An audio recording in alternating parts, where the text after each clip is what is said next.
అన్ని రకాల వస్త్రాలపై up to 66% of. తెలంగాణలో నాకు ఒక్క థియేటర్ కూడా లేదు ప్రస్తుతం.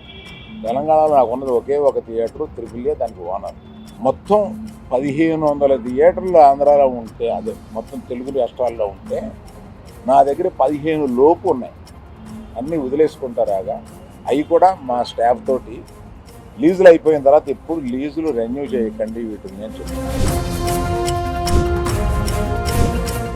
అందరికీ నమస్కారం, నేను Swarupa Potlapalli. Welcome to Suman TV. Tollywood మీద ప్రముఖ సినీ నిర్మాత అల్లు అరవింద్ సంచలన వ్యాఖ్యలు చేశారు. తెలుగు సినిమా ఇండస్ట్రీలో ఎవరి కుంపటి వారిదేనని ఆయన కామెంట్ చేశారు.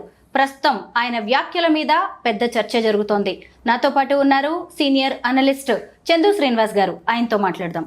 నమస్తే చందు శ్రీనివాస్ గారు. నమస్కారం అండి. మీరు కూడా చూస్తూనే ఉన్నారు కదా, ఎవరి కుంపటి వారిదే అని అల్లు అరవింద్ గారు వ్యాఖ్యానించడం వెనక ఉన్న ఆంతర్యం ఏంటంటారు? థియేటర్లన్నీ ఆ నలుగురు చేతిలో ఉన్నాయని చెప్పి మొన్నటిదాకా అనుకున్నారు. నలుగురు ఎవరు? Dil Raju, Daggubati Suresh Productions, Sunil Narang Asian Cinemas and Allu Aravind గారు. ఆ నలుగురిలో నేను లేను అన్నాడు. నాకేదో ఒక 30 థియేటర్లు ఉన్నాయి, అవి కూడా వదిలించుకుంటానని చెప్పి ఆయన బహాటంగానే చెప్పాడు. ఏదేమైనా కానీ వాళ్ళ కుమారుడి విషయంలో, ఆయన యాటిట్యూడ్ విషయంలో సినిమా పరిశ్రమ కావచ్చు, ఇటు తెలంగాణ పోలీసులు కావచ్చు, తెలంగాణ సీఎంతో సహా అందరూ కూడా కొద్దిగా ఇబ్బంది పడ్డారు.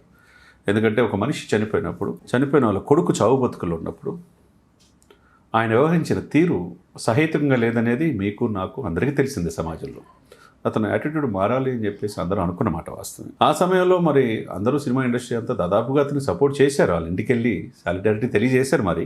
మరి ఎందుకు కుంపటి అన్నాడు? మరి ఇప్పుడు ఆయన కొడుకు ఆ ఇన్సిడెంట్ తర్వాత ఏమన్నా తెలిసి వచ్చిందా, లేకపోతే ఒక రకంగా అల్లు అరవింద్కి చిరంజీవి గారికి ఈ మధ్య అంతగా లేదు అని చెప్పి రకరకాలుగా ఉంటున్నాయి. ఏదైనా వాళ్ళు కలవడం అనేది జరగట్లా. అటు రామ్ చరణ్ కావచ్చు, ఇటు అల్లు అర్జున్ కావచ్చు. సరే, నేషనల్ అవార్డు వచ్చింది తన కొడుక్కి, అల్లు అరవింద్ గారి అబ్బాయికి, అల్లు అర్జున్కి. ఒక గంగోత్రి సినిమా కాడి నుంచి ఇప్పటి వరకు కూడా ఆయన ఎదిగిన తీరు, మంచి డ్యాన్సరు, మంచి నటుడు, మంచి సినిమా. పుష్ప 1 ద్వారా నేషనల్ అవార్డు వచ్చింది. ఇప్పుడు పుష్ప 2 ద్వారా మొన్న కూడా అవార్డు ప్రకటించడం, ఇవన్నీ కూడా మనం చూసాం. తెలంగాణ ప్రభుత్వం సత్కరించింది. అంటే తెలంగాణ ప్రభుత్వం రూల్స్ను వైలేట్ చేసినప్పుడు, చట్టాన్ని తన చేతిలో తీసుకున్నప్పుడు, కనీసం హ్యుమానిటేరియన్ గ్రౌండ్స్ కూడా లేనప్పుడు దండించింది. ఎవరిని ఉపేక్షించాల. అది తెలంగాణ అల్లుడనే ఉపేక్షించాల. ఆయన వాళ్ళ మామగారు కూడా కంచెల చంద్రశేఖర్ రెడ్డి గారు కాంగ్రెస్లో ఉన్నారు. రేవంత్ రెడ్డి గారు rule is rule for all. మరి ఆ తర్వాత కమాండ్ కంట్రోల్ రూమ్లో చిత్ర పరిశ్రమ అందరిని పిలవటం, మనం కలిసి వెళ్దాం అనుకోవటం, తర్వాత అవార్డు వస్తే ఆయన సత్కరించడం, ఇవన్నీ జరిగిపోయినాయి. కాకపోతే నిన్న ఏంటి ఆబ్జెక్ట్ ఏంటంటే, సెప్టెంబర్ 5-6 తేదీల్లో south India international movie awards అనేది సైమా వాళ్ళు కండక్ట్ చేస్తారు. అది దుబాయ్లో జరుగుతుంది. దానికి అనుగుణంగా నిన్న జాతీయ అవార్డులు వచ్చినాయి. వాళ్ళని సత్కరించడం జరిగింది. దానికి అనిల్ రావుపూడి, మంచు లక్ష్మి, మిగతా సునీల్ గారపాటి, మిగతా అంతా వచ్చారు. వచ్చిన సందర్భంలో ఆయన అన్న మాట ఒక రకంగా, అంటే సినిమా ఇండస్ట్రీ కలిసికట్టుగా లేదు అనేది స్పష్టమైపోయింది. ఏమంటారు మీరు?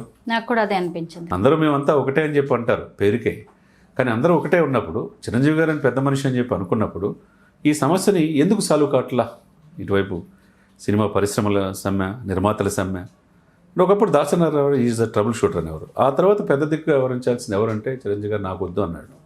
మీరే పెద్ద అని చెప్పి రామోజీరావు గారు కావచ్చు, ఇది రాజమౌళి గారు కావచ్చు, అనేక మంది చెప్తున్న మాట. మరి ఆ దిశగా ఎందుకో తెలియట్లేదు. కానీ మొత్తానికి ఎక్కడ వేసిన గొంగడి అక్కడే. దీనికి తోడు సినిమా పరిశ్రమ కష్టాల్లో ఉంది, కార్మికుల సమస్యలు పరిష్కరించట్లేదు, నిర్మాతల కష్టాలు ఎవరు చూడట్లేదని ఈ సందర్భంలో ఇది ఒకటి మీరు అన్నట్టు ఎవరు కొంపటే వాళ్ళే అని చెప్పి సరికొత్త వివాదానికి దారి తీసినట్టే అవపడుతుంది. మరి దానికి స్పందించాల్సింది తమ్మారెడ్డి భరద్వాజ గారు స్పందిస్తారా? ఆయన ఆలోచన నా ఆలోచన అని చెప్పి ఆయన స్పందిస్తాడా? లేకపోతే ప్రముఖ నిర్మాతలు స్పందిస్తారా? లేకపోతే దర్శకులు స్పందిస్తారా? ఆయన ఒప్పించి ఉంటే, ఎవరన్నా బాధ పెట్టుంటే అలా అన్నాడా అనేది మనం చూడాలి. ఏదేమైనా కానీ వీళ్ళందరూ కలిసి లేరనేది స్పష్టమైందండి. మీరు అన్నది కూడా కరెక్టే.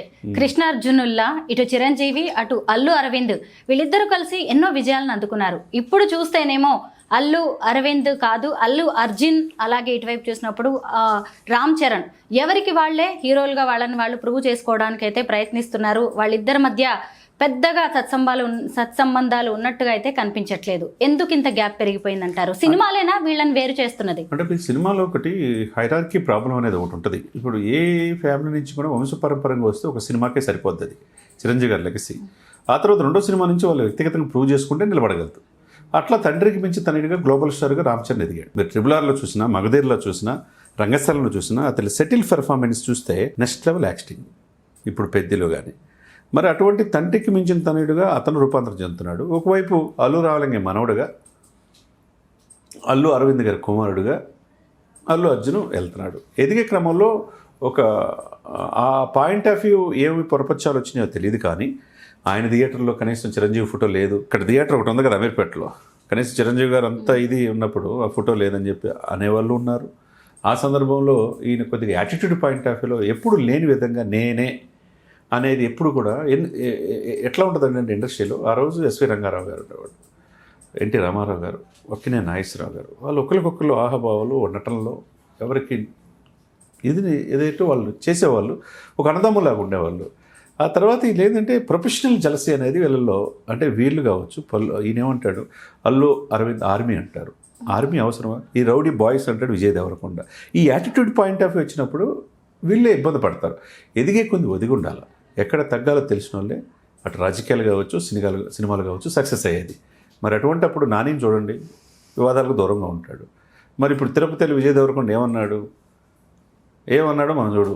ఒక అవకాశం వస్తే వెంకటేశ్వర స్వామిగా ఆయన ఆయన అన్న మాటలు మనం అనలేం, కానీ తొక్కుంటా పోయి ఆ స్థానంలో కూర్చుంటున్నాడు. మరి ఏమైంది ఆ cinema? Attitude point of view అందరూ కూడా చూస్తుంటారు కదా జనం. సినిమా అనేది ఎంటర్టైన్మెంటే కాదు, అందరూ చూస్తే మీరు నేను అందరం కలిపి మన ఫ్యామిలీ వెళ్తే 4,000 5,000 అవుతుంది. అందరూ సినిమా చూస్తే వాళ్ళు హీరోలు అవుతారు నిజ జీవితంలో. వాళ్ళు సినిమాలో రియల్ హీరోలా, నిజ జీవితంలో రియల్ హీరోలా అంటే వాళ్ళ యాటిట్యూడ్ని బట్టి ఆధారపడి ఉంటుంది. సరే ఏదేమైనా కానీ ఎవరో నొప్పించుంటారు అల్లు అరవింద్ గారిని. ఆ విధంగా ఎవరి కుంపట వాళ్ళదే 7 జాతీయ అవార్డులు వచ్చినా కనీసం గౌరవించుకోలేదు. ఏమిటి ఈ పరిస్థితి అనేది అతని ఆవేదన అతని మాటల్లో స్పష్టంగా కనపడుతుంది. అల్లు అరవింద్ ఈ వ్యాఖ్యల వెనక ఒక ఆవేదన అయితే కనిపిస్తుంది, ఆలోచన రేకెత్తించేలా కూడా ఉన్నాయి. అటువైపు మోహన్ బాబు ఫ్యామిలీ ఇష్యూస్ కావచ్చు, ఇప్పుడు సినీ కార్మికుల సమ్మె కావచ్చు, అలాగే పుష్ప 2 టైంలో జరిగిన గొడవ కావచ్చు, వీటన్నిటి విషయంలో ఎవరు సపోర్ట్ చేయలేదు, ఒకరికొకరు అండగా నిలబడలేదు అని ఆయన అంటున్నట్టుగా కూడా కనిపిస్తుంది.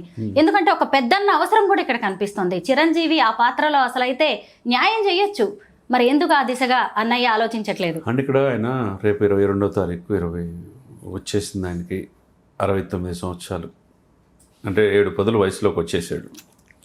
ఆయన చూడనిది ఎత్తుపల్లాలు లేవు, ఆయన చూడని అవమానాలు లేవు, ఆయన చూడని అవార్డ్స్ లేవు. 8 ఫిలింఫేర్ అవార్డ్స్ వచ్చినాయి. అతను ఇప్పటికీ అతని డ్యాన్స్ మనం చూస్తే కనుక ఒక ఛానల్ 30వ వార్షికోత్సవంలో ఆయన స్టెప్ వేస్తే అసలు సిగ్గుతో తలదించుకునే పరిస్థితి. ఆ స్టెప్పులు ఈనాటి హీరోలు వేయలేరు, హీరోయిన్లు కూడా ఆయనతో చేయలేరు. కానీ 7 పదుల వయసులో కూడా ఆయన చార్మ్ తగ్గల. ఆయన మకుటం లేని మహారాజుగా ఇదవుతున్నాడు. ఆయనకి వివాదాలకి దూరంగా ఉంటాడండి. రాజకీయాల్లో వెళ్ళాడు, ఈయనకి సినిమాలో రాడు అనుకున్నారు, ఆ స్థానం భర్తీ అనుకున్నారు. కానీ చాలామంది హీరోలు మహేష్ బాబు గారిని ఆ స్థానం మీదేనని అడిగితే ఏం చెప్పాడంటే, సార్ నో చిరంజీవి గారు ఫస్ట్ నెంబర్ 1 లాస్ట్ నెంబర్ 1 కూడా ఆయనే అన్నాడు. అంటే ఆ స్థానం మాది కాదు అని. మళ్ళా వచ్చాడు, వాళ్ళు తెరవేరేదారో తను ఏదో ప్రూవ్ చేసుకుని ఇప్పుడు విశ్వంబరం ఉంది, లేకపోతే అనిల్ రావుపూడి సినిమా ఉంది, ఇంకా సినిమాలు తీయడానికి ఉత్సుకత ఉన్నాడు. ఎందుకంటే ఆ సినిమా అనేది ఒకటి ఎంటర్టైన్మెంట్ సాధనం, దాని ద్వారా ప్రజలు కనెక్ట్ అవ్వచ్చు. ప్రజల్ని అక్కడితోనే ఆగల ఆయన ఒక బ్లడ్ బ్యాంక్ పెట్టి సేవా కార్యక్రమం వైపు తన అభిమానులు కూడా తీర్చిదిద్దాడు. కాబట్టి ఈ రోజున దేశ ప్రధాని మోదీ గారు కూడా కిషన్ రెడ్డి ద్వారా పిలిపించుకొని సంక్రాంతి వేడుకలో పక్కనే కూర్చోబెట్టుకున్నాడంటే ఇంకెందుకు ఎంతమంది నటులు లేరు ఈ దేశంలో. వేవ్స్ అనే ఒక సంస్థ పెట్టి సినిమా ఇండస్ట్రీస్ మొత్తం ప్రపంచంలో సినిమా ఇండస్ట్రీకి హైదరాబాద్ భారతదేశం హబ్బు కావాలని చిరంజీవి గారిని కూడా దక్షిణ భారతదేశం నుంచి వేవ్స్లో పెట్టాడు.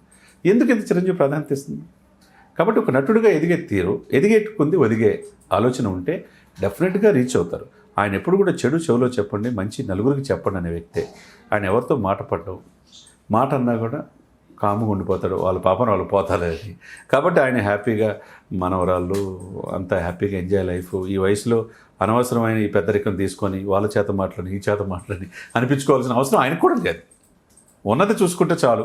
కొడుకు ఆనందాన్ని, కొడుకు సక్సెస్ని చూసుకుంటున్నాడు. ఇంకోవైపు కోడలు ఉపాసన సక్సెస్ సాధిస్తున్న వ్యాపారాలు చూసుకుంటున్నాడు. ఇంకోవైపు కూతురు నిర్మాతగా మారింది చూసుకుంటున్నాడు. ఇవన్నీ కూడా ఇంకేం కావాలి, మనవరాలతో హ్యాపీగా ఉన్నాడు అనమాట. ఎవరి కుంపటి వారిదే అని వ్యాఖ్యానించడం ద్వారా ఇండస్ట్రీలో పరిస్థితులు ఎలా ఉన్నాయో అల్లు అరవింద్ గారు చెప్పకనే చెప్పారు. Thank you so much Chandu Srinivas గారు.